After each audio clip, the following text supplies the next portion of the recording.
Então, eu tô soltando essa aula extra apelativamente com essa sombrinha, com esse cenário aqui, para você nunca mais esquecer o que é fenomenologia, o que é existencialismo e o que é humanismo, tá bom? Vou pedir para você desenhar, por favor, aí no seu caderno de estudos aqui do nosso gabinete, uma sombrinha, né? Essa sombrinha ela vai simbolizar para nós os três movimentos, né, que às vezes a gente fala assim, a terceira escola de psicologia, né, é a escola humanista. E aí a gente estuda fenomenologia, existencialismo e humanismo e fica sem saber muito bem, às vezes, a diferenciação, as aproximações e achando que tudo é uma coisa só, né? Mas na verdade não é uma coisa só, tá bom? Olha só. No seu desenho aí da sua sombrinha, essa sustentação aqui seria a sustentação de influência filosófica, a filosofia por trás da questão toda, né? E aqui, então, você vai chamar de fenomenologia. A fenomenologia é a sustentação filosófica e a sustentação de método. Porque como que a gente transpõe para a clínica essa teoria? Através do método fenomenológico. Alguns fenomenólogos mais puristas, eles vão dizer o seguinte, que o humanismo padece de método, mas nós do movimento humanista, né, do movimento existencialista humanista, vamos discordar disso. Então, na própria teoria do Viktor Frankl, né, o método fenomenológico é um método de aplicação na clínica. Né? Então, um fundamento das abordagens humanistas é o fundamento da fenomenologia, tá? É essa sustentação filosófica e essa sustentação de método, tá bom? Aqui em cima, então, na sombrinha, essa parte de cima da sombrinha seria o movimento humanista e o movimento existencialista. Cada uma dessas hastezinhas aqui, ó, cada uma dessas hastezinhas seria um autor. Eles têm pontos de aproximações e pontos de diferenciações, tá bom? Então, o Viktor Frankl seria uma hastezinha aqui, o Rolomei, outra hastezinha, né? O Rogers, outra hastezinha, o Maslow, outra hastezinha. Então, são três movimentos distintos que se conectam com alguns pontos e que se distanciam em outros pontos, né? Agora eu vou fechar, né? Vou fechar aqui minha sombrinha para dar aula. Então, vamos lá. Fenomenologia. Não adianta muito eu te falar, fenomenologia é o estudo dos fenômenos, ou é o estudo de como os fenômenos aparecem à consciência. Fica vago, né? Então, eu quero te falar que o autor, né, talvez o autor principal da fenomenologia, o Russell, ele era matemático e ele estava preocupado, né, com uma pergunta que era, na verdade, o que são os números, e ele amplia essa pergunta para gente entender como os números se constituem. Era a pergunta do Russell, como os números se constituem. Chega uma resposta, que é, os números são constituídos pela consciência. Então, por exemplo, quando eu te digo assim, aqui eu tenho dois livros. Na verdade, são livros, eu que estou dizendo que são livros, e o fato de estabelecer essa relação dizendo que são dois, quem faz isso sou eu, né? Somos nós. Eu que estou dizendo que aqui tem dois livros, porque na verdade o livro por si só não diz que ele está nessa relação com esse outro livro aqui, que portanto são dois. Né? Quem estabelece isso é a consciência. Por isso que um discípulo do Russell, que é o Heidegger, né, autor fenomenológico existencial, ele vai dizer que o homem é ser no mundo. Ele vai fazer essa descrição. Dasein, né, que seria o ser no mundo, a expressão que ele usa para dizer isso. Porque nós existimos sempre em relação. Para o livro existir, eu preciso existir para conhecer o livro, eu preciso tomar consciência, né? Então, o fenômeno seria isso, tudo que aparece à consciência. Eu falo para os meus alunos um exemplo clássico, né? Qual o barulho de uma árvore que cai no meio da floresta amazônica que ninguém ouviu? Nenhum. Se ninguém ouviu, não tem barulho, porque o barulho, né, aí seria um fenômeno, precisa existir a relação para que eu consiga ouvir esse barulho. Então, homem e mundo não se separam, são indivisíveis, são inseparáveis. Fenômeno, então, é tudo que se mostra à consciência. E na fenomenologia tem uma máxima: voltar às coisas mesmas, poder abrir mão das hipóteses para a gente conseguir acessar o significado para aquela pessoa. Então, abrir mão das hipóteses para a gente conseguir acessar o significado para aquela pessoa. Isso chama fazer a epoquê, né? A epoquê seria o distanciamento, colocar em suspensão, colocar entre parênteses as minhas hipóteses, as minhas concepções, para poder então entender né, com aquele cliente o significado daquele fenômeno, é destrinchar aquele fenômeno. Então, se alguém me diz assim: eu tô tão cansada, eu tô tão triste nessa quarentena, eu tô triste na quarentena. Então, vamos pegar o fenômeno tristeza, tá? O que seria o fenômeno? A tristeza. A tristeza, então, eu vou fazer perguntas para colocar luz para essa tristeza. Perguntas que vão me ajudar a fazer com que essa tristeza se revele. E de repente a gente chega a uma conversa que essa tristeza agora se precipitou um pouco mais, mas ela já estava aqui. Ela já estava aqui. Então, olha só, o fenômeno vai se desdobrando, né, em possibilidades de conversa e em possibilidades de sentido. Tá? Então, perguntas muito usadas, né, dentro do método fenomenológico é a pergunta do como é para você. Me conta como é isso. Me conta qual o sentido disso, né? O que acontece com você quando você se sente assim? Qual o sentimento por trás disso que você está me contando? Essas são perguntas que a gente faz para tentar, então, acessar o fenômeno, né? São exemplos. E aí, partindo para o movimento existencialista, a gente tem que lembrar que um autor muito marcante do existencialismo é o Sartre. Né? Esse livro aqui, O Existencialismo é um Humanismo, o autor é o Sartre. O Sartre e o próprio movimento existencialista, eles trazem uma máxima que é: a existência precede a essência.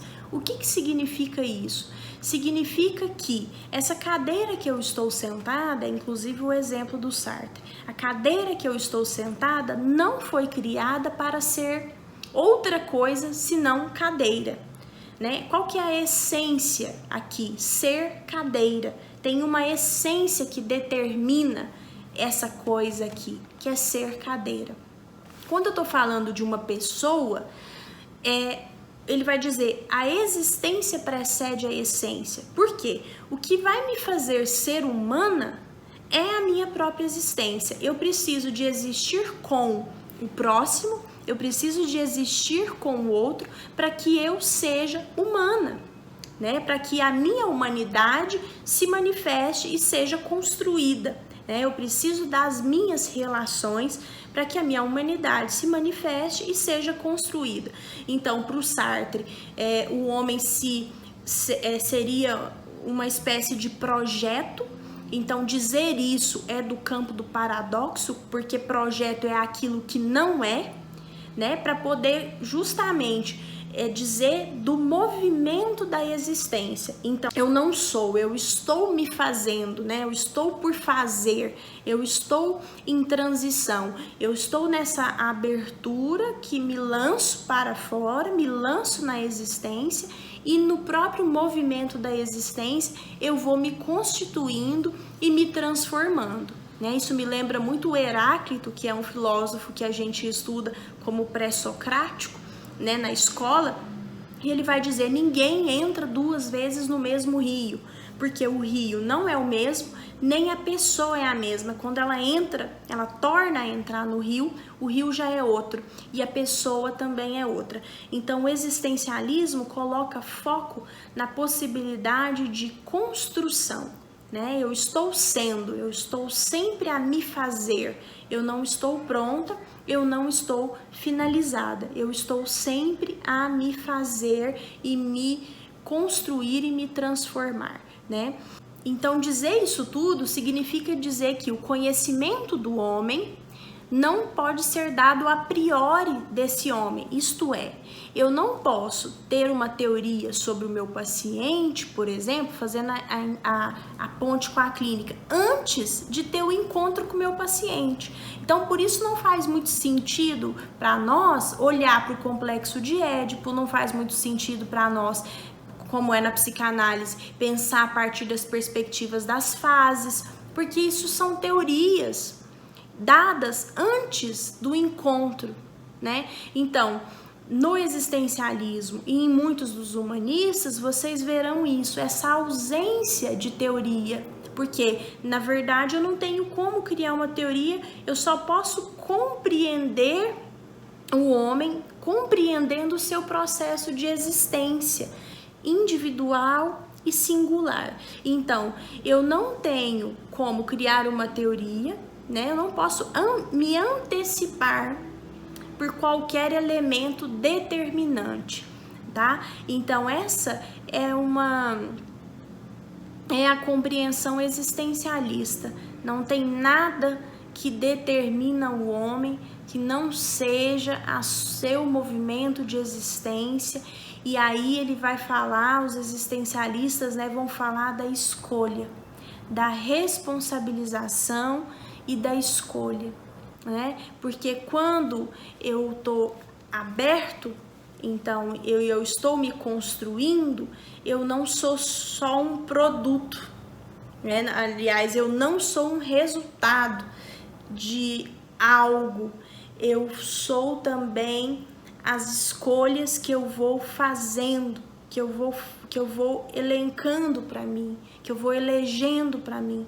Então a gente vê o homem como muito mais ativo, como um ser dotado dessas escolhas e que vai, portanto, topando coisas e não topando outras e fazendo as suas escolhas, Então não existe aqui uma teoria que abriga o homem e que abriga o psiquismo do homem, tá bom? Então, na verdade, a gente nem faz essa distinção, do que é psíquico. Isso a gente fala para ficar mais fácil falar, porque, na verdade, o homem é um indivisível, Você vai identificar porções existencialistas quando você ouvir responsabilidade, escolha, liberdade, Então o Sartre falou: o homem está condenado a ser livre, porque nós, dentro dessa,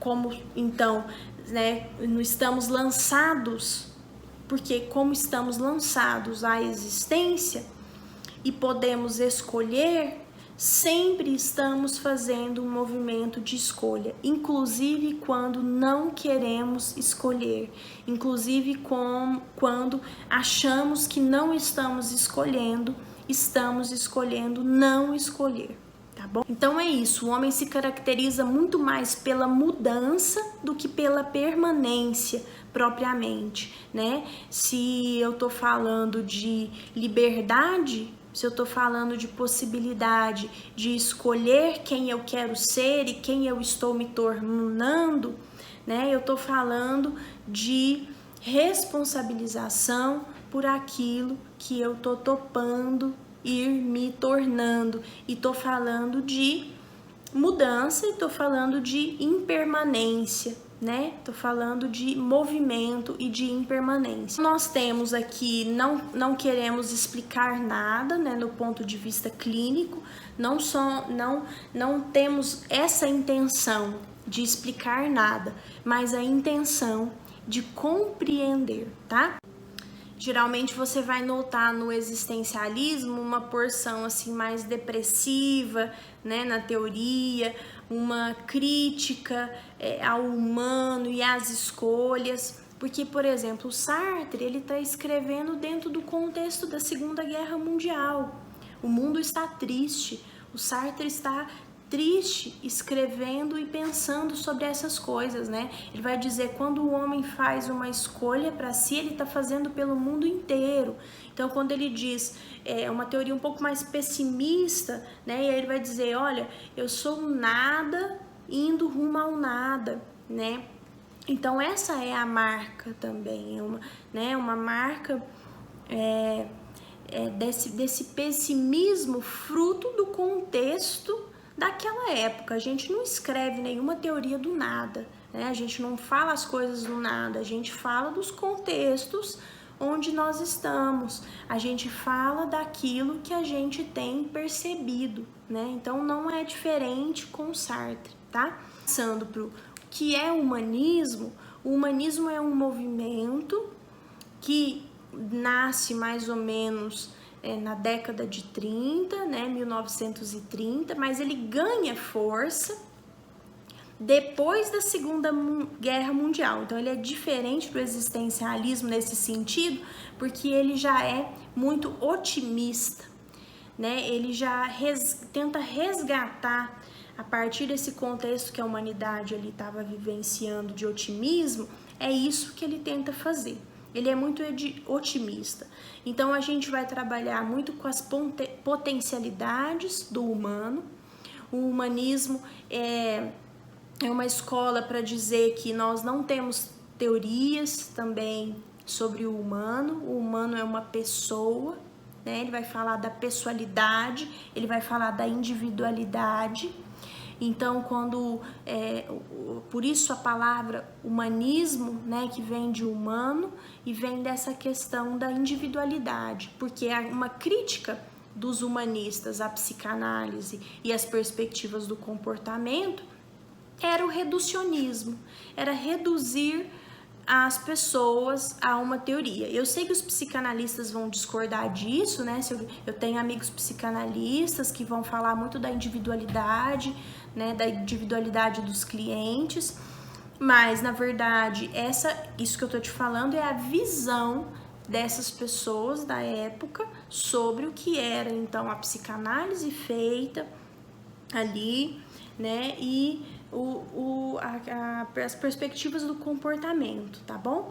Então, o Rogers, né? O próprio Frankl, que trabalhou com psicanálise um tempo, né? Os autores que são considerados humanistas, eles vêm de uma influência de outras escolas e eles não se encaixaram nessas outras escolas.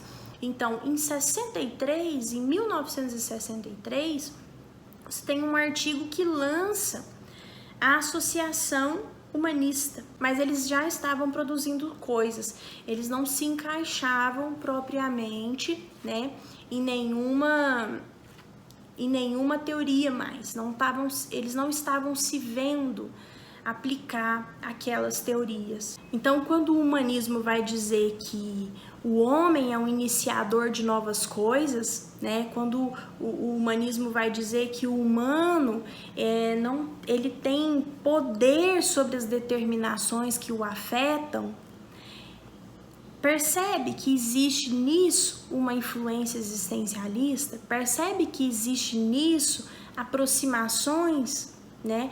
Então, por isso, a gente usa muito essa expressão na clínica, existencial humanista. E a propósito, eu te digo que a fenomenologia nasce no contexto da matemática e da filosofia, o existencialismo nasce no contexto da filosofia, já o humanismo ele tem essa característica de ter psicólogos pensando sobre psicologia, tá? Então, é uma escola que nasce muito propriamente, né, na psicologia e na prática clínica, tá? Que está se fazendo na psicologia e que está se fazendo na prática clínica.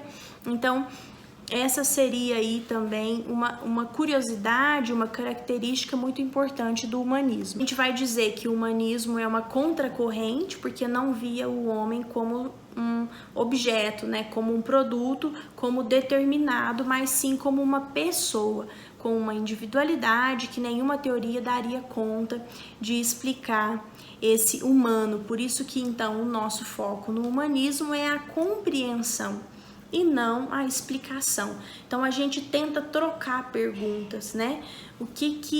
Por um exemplo aqui, às vezes a gente gasta muita energia tentando explicar coisas do passado. Então, quando eu falo que a gente está fazendo uma clínica mais voltada para o aqui e agora, né, e mais voltada para as potencialidades e para as perspectivas de futuro, eu estou tentando não gastar energia com questões de explicações, mas sim de compreensão, e aí poder mudar essa pergunta. Por que eu fiz isso lá atrás? Para uma nova pergunta que é o que eu vou fazer de agora em diante. Porque, na verdade, o que eu posso fazer é alterar o meu presente, né? E o futuro, ele nem sequer existe. O futuro nem sequer, ele não tá pronto, né? Ele tá em construção, e quando a gente chega, ele já é presente. Então, o que eu posso alterar é o presente. Então, olha que exemplo legal para você ajudar o seu paciente na clínica, alterar, às vezes, o foco de preocupação. Fica gastando muita energia em tentar pensar por que o fulano fez isso comigo, por que eu fiz isso com fulano, para passar para uma outra pergunta que tem muito mais resultado, que é o que eu vou fazer agora com isso. Uma outra característica do humanismo, a gente aprende às vezes e muito mal na faculdade, a pirâmide de Maslow, né? O Maslow é considerado o pai do humanismo. Ele fez uma pirâmide de necessidades. Na base da pirâmide está as nossas necessidades fisiológicas, e aí ele vai dizer que o homem é inclinado a essas potencialidades de buscar então realização, de buscar um sentido maior, né? Então, no humanismo, você vai ver que existe uma ideia de que o homem ele é inclinado, então a palavra a expressão muito utilizada é tendência atualizante, né? Tendência atualizante, porque a gente está nesse movimento e vamos nos atualizando a partir das nossas necessidades, sempre inclinados ao equilíbrio e inclinados a essas potencialidades, né? Inclinados a uma transformação num sentido positivo, tá bom? Num sentido de positividade. Não é psicologia positiva aqui, né? Psicologia positiva é um outro movimento, tá? Mas aqui é só para te dar um caráter de evolução. Fala então, Gabi, diferenças, né? Os autores fenomenológicos existenciais, eles não trabalham com essa noção de evolução, só existe a existência, né? Não existiria então uma inclinação a essa evolução, né? Retratada, por exemplo, na pirâmide de Maslow. Então, um exemplo que eu gosto muito de dar na clínica se eu estou andando e começo a mancar, esse sintoma de mancar é uma tentativa de me equilibrar. na nossa vida a gente tem momentos muito mais de equilíbrio do que de desequilíbrio, né, para usar essa expressão para facilitar. Então, no humanismo existe essa compreensão de uma tendência à evolução, tá? De uma tendência a essa positividade, a essa atualização, né? Não, nem sempre é claro que a gente vai conseguir, o Carl Rogers falou disso, né, na abordagem centrada na pessoa. Nem sempre eu vou conseguir fazer essa tendência à realidade, né? Mas quer dizer que é como se existiria existisse uma força nesse humano a essa potência autorreguladora, né? Que é uma expressão também muitas vezes utilizada, potência autorreguladora, que vai me fazer tender ao equilíbrio e tender a uma evolução, tá bom? Então essas foram as principais essas são as principais características da fenomenologia, do existencialismo e do humanismo, movimentos diferentes, né?